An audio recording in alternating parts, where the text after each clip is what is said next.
CNN reports the U.S. economy added a stronger than expected 177,000 jobs in April. America's long resilient job market continues to defy expectations even in the wake of swirling uncertainty. The U.S. economy added a surprisingly strong 177,000 jobs in April, a slight slowdown from March's downwardly revised 185,000 gain, according to the Bureau of Labor Statistics data released Friday. April's gain was stronger than the average pace of monthly job growth in the 3 prior months. Meanwhile, the unemployment rate was unchanged at 4.2, a historically low level. Economists polled at data firm FactSet were expecting the economy to have added just 135,000 jobs last month, and that unemployment rate held at 4.2%. So it's my sense that the jobs report is something that is positive for the economy overall, but the uncertainty's still there. Does anyone have any opinion on the economy now? I mean, I'm not an economist, but I think that Serge is an economist. I think that the jobs report is a tangible, whereas the stock market really doesn't affect people the same way that having low unemployment does. What do you think, Cliff? Yeah, I'd say this. I think that you've got different indicators that obviously the political arena is going to look to. This is one that the Democrats will be mad about. Republicans will praise it. And I think any realist would look at it and say, okay, I'm going to praise it because it's good. We want more jobs.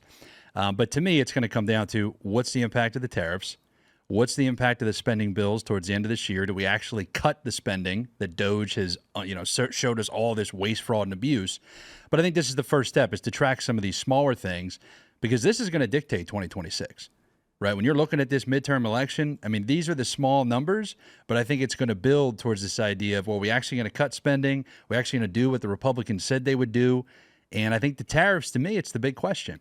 But I think seeing these numbers, you're going to see the right screaming, this is great. You're going to see the left saying, hey, oops, here's actually what's wrong. But I think it's a very good thing to see. And, obviously would love to see more jobs. It's business as usual as far as you're concerned. Correct. Okay. Well, the White House is super happy about it. They sent out this whole thing with the details. So there were, as you said, 177,000 new jobs, which they said was smashing expectations. This included private education and health services, 70,000 new jobs, transportation and warehousing, which I thought was interesting, 29,000, leisure and hospitality, plus 24,000, professional and business services, plus 17,000, and financial activities, 14,000. So all of those people that were saying that everything Trump was doing was going to tank the economy and get everyone fired right away, it looks like they were wrong. Also, all of the people who are saying that, removing illegal immigrants was going to be bad for the American people, like, there's still jobs. That's not so bad. And the stock market has responded. I think it was up, what does the Wall Street Journal says, 1.3% on the NASDAQ, and the S&P was 1.5. So, I think that things are looking okay. Unemployment also had held steady at 4.2%. It's really, though, as we know, right, like the economy, all of these numbers come out. The White House says things, Democrats say things, everybody has their projections, but it's really about how you feel when you're going around in the world. It's about, like, do you feel good when you have $100 in your pocket, or do you feel like you are losing money? Do you know what I mean? Like, do you feel like you can afford your life or not? I don't get the sense that the average person feels like the economy is doing really well. And I think that the economy is one of those things, if you get enough people that are kind of like, apprehensive about where the country's heading, that's going to affect the economy, even if, we've got really high or full employment or unemployment is really low or whatever. Do you guys get the sense that there is a positive notion towards the economy or the economic situation in the U.S., or do you think that the tariffs have scared people so much that they're expecting negative things too much, and that it's going to be a self-fulfilling prophecy? Well, I think people can get a little bit spooked when they hear things like the tariffs that we've just been discussing. And once people get through that, once they're like, okay, all right, maybe it's not going to be the end of the world that we have some tariffs going on, I think people will look at their grocery prices and they'll look at what's affecting their day-to-day life, sometimes more than numbers coming in and things like that, just the average person. So I don't know a whole lot about the if tariffs are going to affect like grocery prices. It's my sense that they're not, but I don't know. Does anyone have any information about that? Libby, do you know any more about, like, do you think they're going to actually affect the grocery? Because I think you're right, Courtney. I think if people feel like they're going to the grocery store, because that's the most regular purchase that most people do, that and gas. And if they're going to the grocery store and they don't feel like they're getting killed, I think that things like Temu being more expensive on Amazon, or Temu is different than Amazon, but things that you're buying from Amazon being more expensive will have less impact if you're going to the grocery store and you're not getting crushed, or you don't feel like you're getting crushed. Does anyone else have I think the White House has done a really good job of messaging in terms of letting people know that buying little cheap pieces of crap off Temu or Amazon, where when you buy stuff on Amazon at this point, like I was looking for a thing the other day for my cat, like just a dumb thing for my cat, put the litter box in so I don't have to look at it. Anyway, people with cats, what I'm talking about. But it was very hard to find one that wasn't just made in China, that I didn't know when it was ever going to show up or if it was going to be like the picture said it was. And I'm constantly, and I'm sure I'm not the only one, I'm constantly looking for like, was this made in the US? Is this going to be decent quality? Like I have this situation with printers. How many printers have I bought in the past like 3 or 4 years? I cannot get a printer it's to like, work. I can't get a print. Right. Right. It's like it just one little aspect of it just stops working. And what I wouldn't give for like the toaster my grandma had in the 80s. You know what I mean? Like stuff. You don't want your toaster connected to Wi-Fi? I don't want that. I don't want the talking fridge. I don't want any of these things. But I do want stuff that works and stuff that lasts. Yeah. And so like, and I keep hearing, like I was listening to this podcast the other day. It was on Honestly. I don't know if you guys listen to Barry Weiss's podcast ever. She's kind of interesting. But you had two people with contrasting views. Batia Ungar-Sargon, who I think is really an interesting She's thinker. very, very much a cheerleader for the administration. She's very much a cheerleader for the administration, but she's also kind of a socialist. And, she lives in Brooklyn. She's a surprising cheerleader for the administration. She's really smart, right? Yeah, I definitely. But anyway, she was making the argument that it's important to bring home manufacturing jobs, even if factories are going to have AI components and all of this stuff, and that Americans can do these jobs. And then you had Brianna Wu, who's like this trans leftist who's also on the show. And Brianna was talking about how Americans are just not smart enough to do the kind of jobs that they're doing in China. And Brianna has some bad takes. And she's had some bad takes. All around. Yeah. But there they were on the episode. And like I was catching up on a lot of podcasts at once. Anyways, but I think that that's an interesting place to be for Americans. Do we want these jobs? Can we do these jobs? Can we produce quality merchandise? Like when Henry Ford, whatever you want to think about Henry Ford, when Henry Ford started his factory, like one thing he wanted his workers to be able to buy a Ford. Yeah, that makes perfect sense. I do think that it's an interesting question. Would Americans pay more money for things that are not so disposable? You hear people talk about, consumerism and constantly upgrading, and when something breaks, you just go buy another one because things are so cheap now.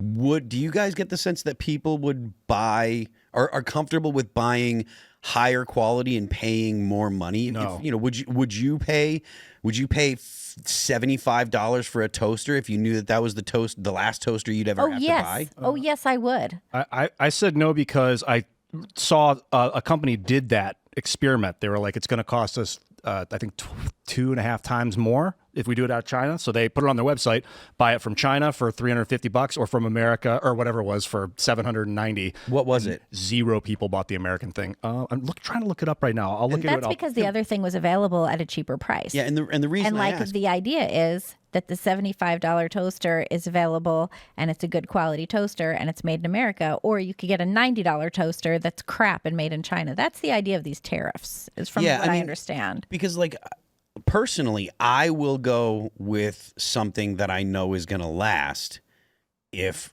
I have the option. And I'll pay a little extra for something that I know that I'm going to have in 2, 3, 5 years. Like I've got my leather bag here. It wasn't cheap, but I know that thing's going to last just as long as I'm not, don't abuse it. It'll probably last for the rest of my life. Well, and part of it too is when you know that things fall apart. We have a situation now where it doesn't matter what you pay for something, it's crap. Right? Like, yes. There is no quality. There is no quality option. Like, I could pay $500 for a printer and it's going to die in a year and just stop working anyway. I could pay like $1,000 for a dress and the hems aren't finished and it has no lining. Like, why? Yeah. Why? Like, it used to be that if you were going to pay, you feel me on the dress, right? Yeah. It used to be if you were going to like buy a piece of designer clothing. This was a classic item. It was going to last you 20, 30 years. You were going to be able to sell it at the consignment shop for good money as well. Yep. Like good quality pieces. Now, if you buy a designer item, it's just as crappy as whatever you bought at H&M. It just has a different label. Yeah, that's where I think we're seeing a big shift is in the fashion space.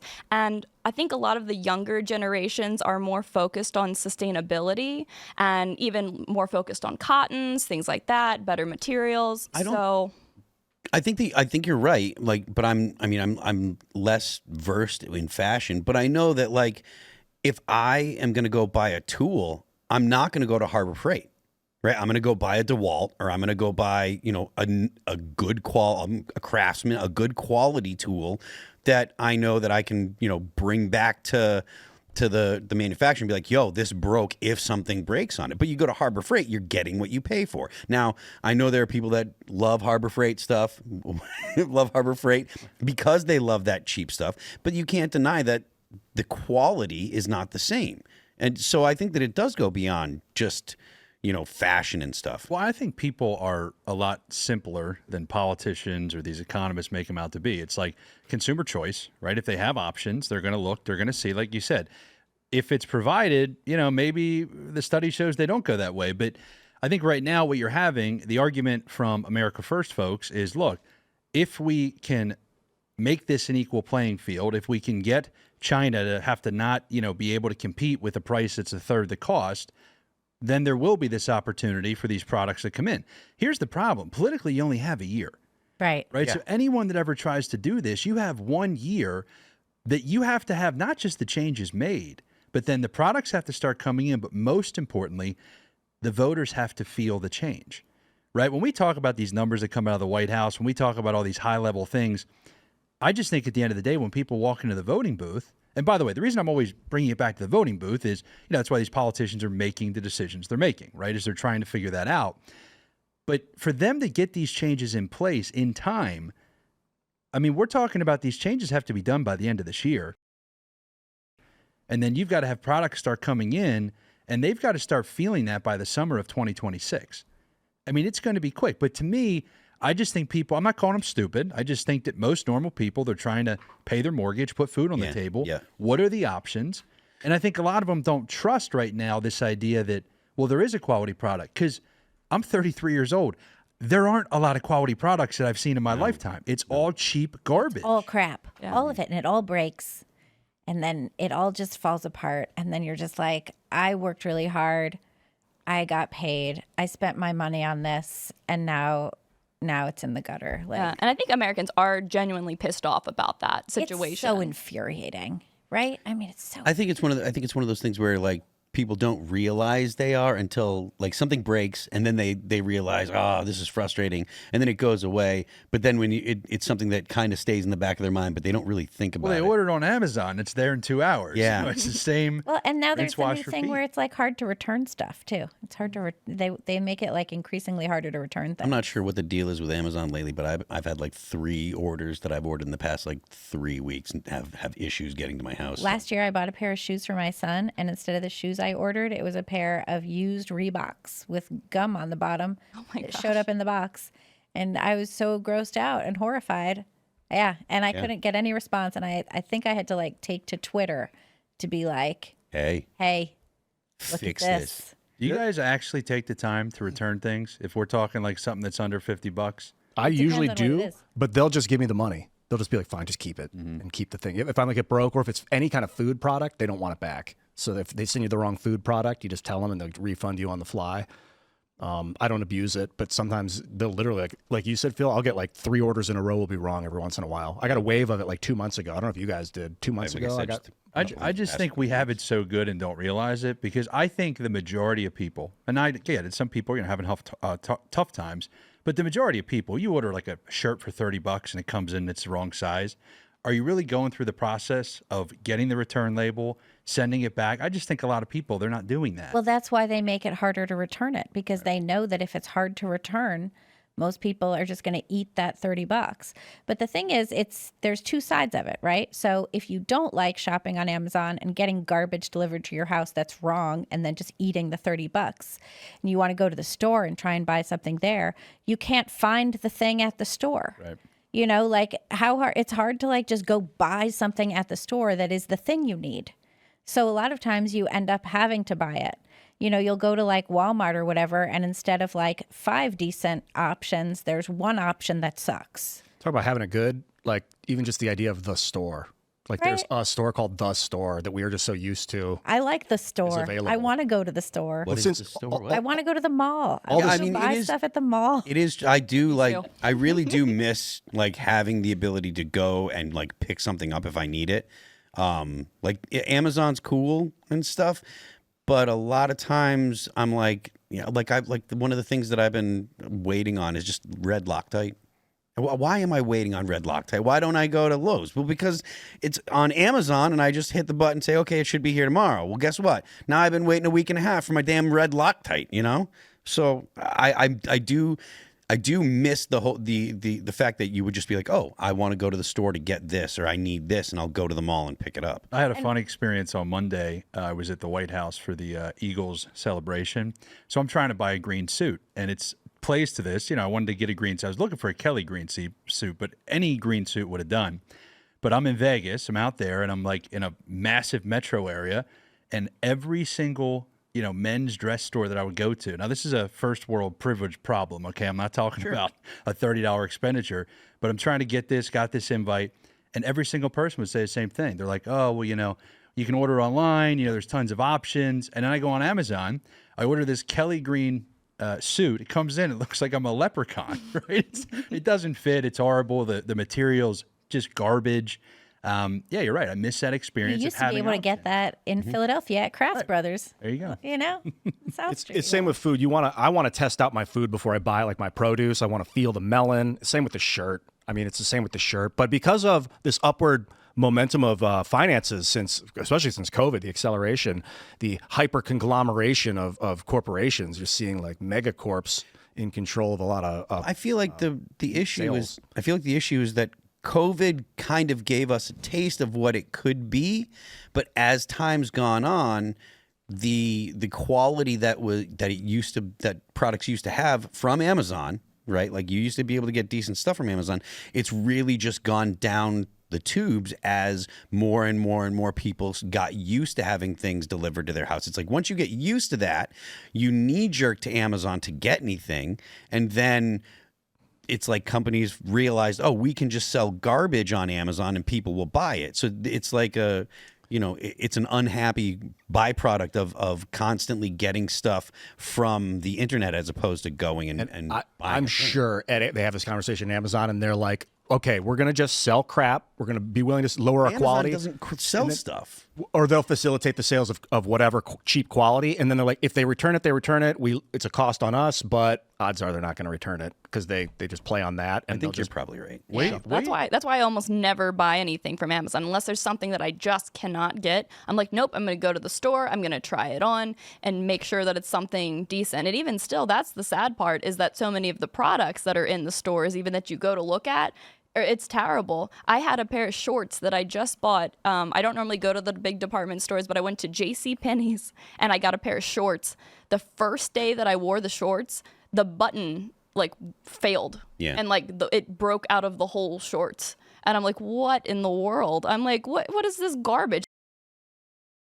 And I'm like, fine, I'm just buying stuff at Levi's. I'm like, I know that it'll last longer. I'm like, this is so stupid. And it doesn't matter where you buy it. I mean, you could buy shorts for, $20. You could buy shorts for $100. You could buy shorts for $200. The button's going to come off. Button's going to come off. Did you guys see, before we move on away from Amazon, that they were going to display the tariff costs on their website? And then there's a bunch of Yes. government. I was hoping they would, and I thought it was a good idea because at the very least, I want to know if something's coming from China or if something's made in America. I wish they would tell It was you. interesting because it wasn't going to be for the consumer side. It was for something called Amazon Haul, which is like more wholesale or something.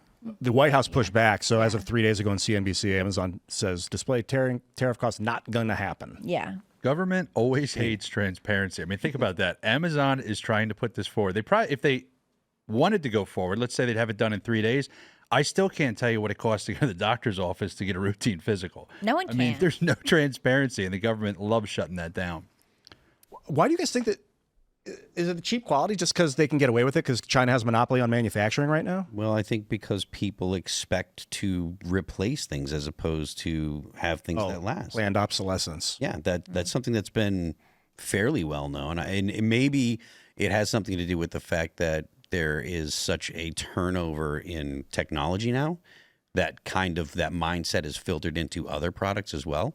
But I mean, Well, and more people don't know how to do repairs on products anymore either. I mean, look at cars. They've made everything so sophisticated on some of these newer vehicles that if you were going to try to actually go work on that yourself, you'll need all these, very specific tools. You have the whole, digital apparatus that's built into it. It's not the same as it was, 30 years ago to try to change your oil or just do something routine on your car. There's this movement called the right to repair I movement. love that. I believe in that too. And I would hear it and it'd be like boring. Every time I'd hear it, I'd be like, yawn, data, tech. But it's so important. According to the people that I think it's Louis Rossmann, who has been on this show before, he's big into it. And it's just like, hey, Apple, if you're going to sell products, you need to sell the products that I am going to need to repair this thing. And it's like a legal battle. I don't know where it's at right now, but I think that would be something cool to push forward. I think that's a big deal too. Yeah. Because people used to be able to look at like my cousin Vinny, like she knew how to fix a car. well, I mean, fixing I cars. just watched that again the other day. It's a good movie. Good movie. I mean, I don't know that I want the government telling Apple what they have to do. I don't know that I want the government telling Tesla what they have to do. I do think that it's fine to be like, hey, I want to know how to fix this, or I want to be able to fix this. I also like the way Apple products work. And part of that is Apple's control over how they work. I like the way my Tesla works. And part of that is Tesla's control over how they work. So I do understand people that are like, I want to be able to fix this. But at the same time, I also, I don't want the quality of the product to change. I don't want my computer to work badly. I don't want to have, the garbage, spyware or whatever that it tends to be ubiquitous through PC stuff in my Apple products as well. I like that control that the company has. And there are options. If you don't want to have a company that has that kind of control of it, you can buy other stuff. So yeah, and I think the market reacts. I know everyone's jumping to AI, but we keep talking about, cars. I was meeting with these guys. There's this new company, Crash Champions. They, collision repair type company. And they were telling me they're dying for technicians, people that have these skills because, most people don't these days, right? And most people, even just a simple ability to fix something in your car. They went from 8 locations in 2018. They've got over 650 now. So, I'm not saying this plays into the AI thing and that, we're trying to, but the market will respond.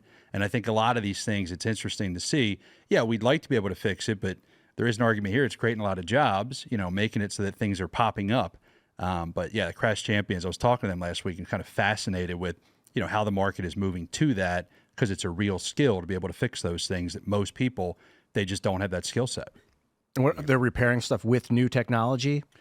So they're just, they're repairing, it's a crash, collision type repairs, but which obviously I'm not saying normal folks should be able to do that, but I'm just saying it's interesting to see the job market kind of spring up because there's just certain things that AI, it's going to take a while to get there, but the market's going to provide and respond. Thanks for checking out this clip from Timcast IRL. Make sure to watch the show live Monday through Friday at 8 p.m. Subscribe to this channel, and we will see you all there.